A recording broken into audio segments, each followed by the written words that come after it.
আইন নিজের হাতে তুলে নেওয়া অপরাধ আমরা সবাই জানি, কিন্তু অপরাধী যখন নিজের জন্মদাত্রী মায়ের সম্মান কেড়ে নেয় তখন কয়টা সন্তান পারে আইনের দীর্ঘসূত্র তার জন্য অপেক্ষা করতে? ঠিক এই চরম ক্ষোভ থেকেই মায়ের ওপর চলা পাশবিক নির্যাতনের প্রতিশোধ নিতে অভিযুক্ত ধর্ষককে নিজের হাতেই জব্দ করল 4 ভাই।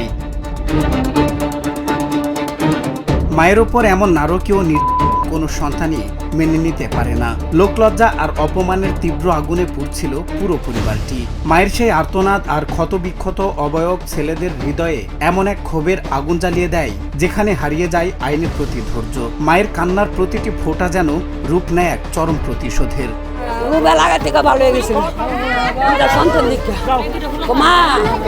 আমি অনেক ভালো হয়েছি, আমার 2টা সন্তান হয়েছে।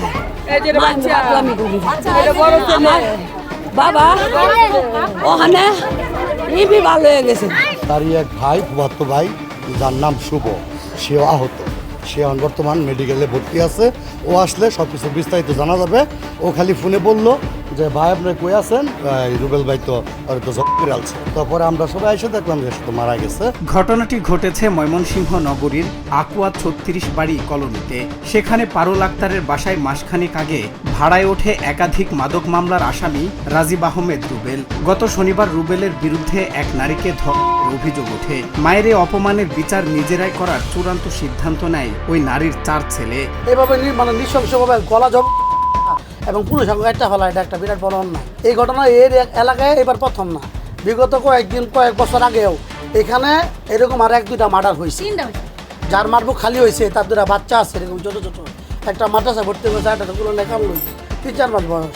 এর এই ছেলে বাচ্চার ড্রাইভার কে নিবি? রোববার সকালে রুবেলের ঘরে ঢুকে তাকে গলা করা হয়। বাইরে তার ভাইয়ের একটি মোটরসাইকেলেও আগুন দেওয়া হয়। এ সময় 999-এ কল পেয়ে পুলিশ বিছানা থেকে রুবেলের মরদেহ উদ্ধার করে। অতিরিক্ত পুলিশ সুপার আসাদুজ্জামান শাকিল জানান, ধর্ষণের শিকার নারীর 4 ছেলেই এই হত্যা ঘটিয়েছে। ইতোমধ্যে রনি ও সজল নামের 2জনকে জিজ্ঞাসাবাদের জন্য হেফাজতে নিয়েছে পুলিশ ও পিবিআই। লটার মৃতদেহ পেয়েছে আমাদের সিআইডি ক্রাইম সিন এক্সপার্ট যারা, ওরা এখন সেখান থেকে ক্রাইম সিনে যেসব আলামত সংগ্রহ করছে। এই সংক্রান্ত আমরা কিছু তথ্য পেয়েছি। আমরা সেই অনুযায়ী আমাদের গোয়েন্দা তথ্যের ভিত্তিতে যাচাই বাছাই করে আমরা দ্রুততর সময়ের মধ্যেই আমরা এই হত্যাকাণ্ডের উন্নত করতে পারবো বলে আশা করি। মায়ের সম্মান রক্ষা করতে গিয়ে 4 ছেলে আজ আইনত, কিন্তু এই ঘটনা কি আমাদের সমাজ ও বিচার ব্যবস্থার প্রতি এক চরম অবক্ষয় নয়? আইনের ওপর ভরসা হারিয়ে এইভাবে একের পর এক আইন নিজের হাতে তুলে নেওয়ার এই সংস্কৃতি আমাদের কোন তলে নিয়ে যাচ্ছে? এই প্রশ্ন এখন স্থানীয়দের। সজল বিশ্বাস, নিউজ ডেস্ক, বাংলা টিভি।